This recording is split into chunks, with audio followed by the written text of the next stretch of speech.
आप देख रहे हैं VOW92 मेरा फेसबुक और यूट्यूब चैनल और मैं हूं साहिल जाफरी। पाकिस्तान में इन दिनों एक बहुत खबर वायरल हो रही है, वो है दुआ ज़ारा केस की।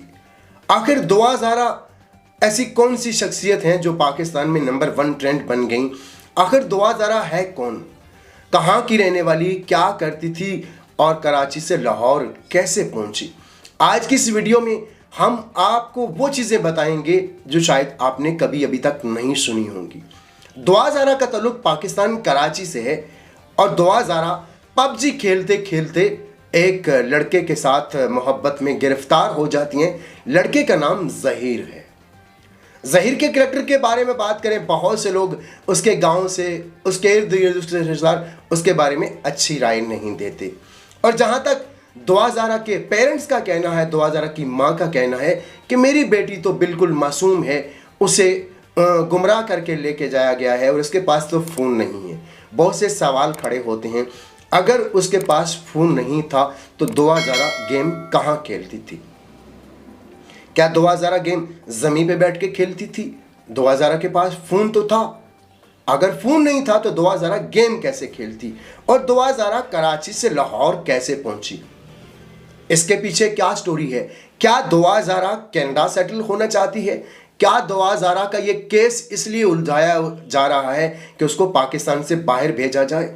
बहुत से सवाल खड़े होते हैं कि दुआ ज़ारा की फैमिली का सोशल मीडिया पे आना ये गलत है या सही है। हर इंसान की अपनी अपनी राय है, मगर मेरी ये राय है कि उनकी फैमिली का सोशल मीडिया पे आना एक गलत कदम है। वो माँ बाप जिनकी जवान बेटियां हैं, वो माएँ जो कहती हैं जी मेरी बेटी तो फ़ोन नहीं इस्तेमाल करती, एक छोटा सा सवाल है मेरा उन पेरेंट्स से, ख़ास करके उन माँओं से जो अपनी बेटियों की गवाही देती हैं। आप सब भी एक बेटी रह चुकी हैं, किसी के घर में पैदा हुई, जवान हुई, आपकी शादी हुई। ऐसा कैसे हो सकता है कि एक माँ जब बच्चा उसके पेट में होता है तो उसको महसूस करती है, मगर कैसे हो सकता है कि उसकी बेटी के हाथ में फ़ोन हो, उसकी बेटी रातों को किसी के साथ बातें करे, बाहर जाए और माँ को पता ना चले कि मेरी बेटी क्या कर रही है? सबसे पहले तो मैं इस चीज़ को मानने के लिए तैयार नहीं, ये एक बहुत बड़ा झूठ है। अगर एक बेटा रात को देर से घर आता है तो बाप को पता होता है कि मेरा बेटा कहाँ था, क्या करके आया है, क्योंकि बाप भी कभी बेटा रह चुका होता है।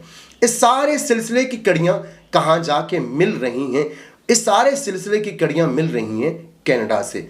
आज पाकिस्तान में नंबर ट्रेंड पे है, 1 नंबर पे सोशल मीडिया पे और यूट्यूब पे तमाम चैनल पे ये खबर है, दुआ ज़ारा दुआ ज़ारा दुआ ज़ारा। दुआ ज़ारा के पेरेंट्स सोशल मीडिया पे आए, काज़मी साहब ने बहुत सी बातें की, कुरान पाक भी सर पे उठाया, वेरिफिकेशन दी। क्या हम सबको अपनी औलाद की वेरिफिकेशन देने के लिए सर पे कुरान उठाना चाहिए? क्या हम सबको ये सब कुछ करना चाहिए?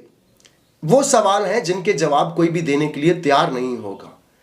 आप इस वीडियो को शुरू से लेकर आखिर तक जरूर देखिएगा और अपनी अपनी राय जरूर दीजिएगा। वो माएँ, वो फैमिलीज जिनके बच्चियां खास करके घर से भाग जाती हैं, इसमें सबसे बड़ा किरदार किसका होता है?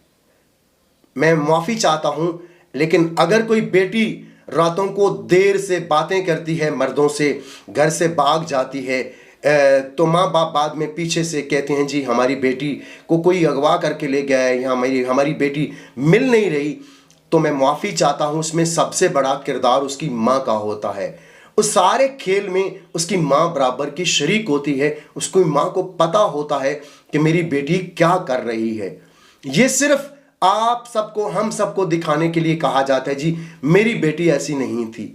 इस बात का ताल्लुक दुआ ज़ारा के साथ नहीं जोड़ रहा, इस बात का ताल्लुक मैं नेचुरली एक बात कर रहा हूं कि पाकिस्तान में जितने भी केस होते हैं, अगर किसी की बेटी बहन भाग जाती है तो कहते हैं जी वो मिल नहीं रही।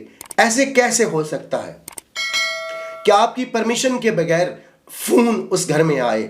आपकी माँ को ना पता हो, आपके बाप का ना पता हो?